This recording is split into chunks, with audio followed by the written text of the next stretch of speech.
Rabbia, molta rabbia, gli ho urlato anche parole che magari non van dette davanti ai bambini, ma non ragioni in quei minuti. È tanta la rabbia di questo papà che lo scorso martedì pomeriggio ha dovuto rincorrere dei malviventi, i quali avevano rubato una borsa della palestra all'interno della macchina della compagna parcheggiata all'uscita dell'asilo frequentato dalla figlia di 4 anni a Biancade. Io inizialmente pensavo fosse la mia compagna, poi quando è sceso ho visto che si è messa a correre, ho visto che non era lei, è montata questa signora in una punto grigia dove c'era, presumo, il suo compagno. Io gli son corso dietro a piedi, loro hanno saltato praticamente il divisore della strada e io son riuscito ad arrivare fino allo specchietto loro, ma poi mi hanno seminato.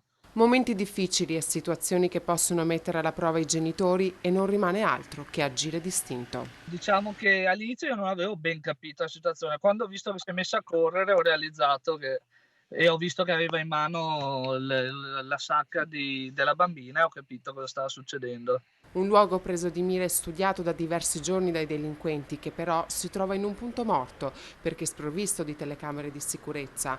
Ma quello che maggiormente preoccupa e allarma i genitori è che nel momento della fuga in macchina i malviventi avrebbero potuto travolgere qualche bambino all'uscita dell'asilo. E bisogna evitare questi punti ciechi, almeno questi punti dove non prendono le telecamere, almeno, nelle zone dove c'è gente che aspetta bambini fuori da scuola. Ma fatti di questo genere non sono una novità all'Istituto Nobile Morosini. Che è successo altre volte per il passato, che i genitori magari in maniera frettolosa lasciano le borse in macchina per accedere a prendere i bambini e purtroppo c'è dei malintenzionati. E anche il sindaco è voluto intervenire in merito.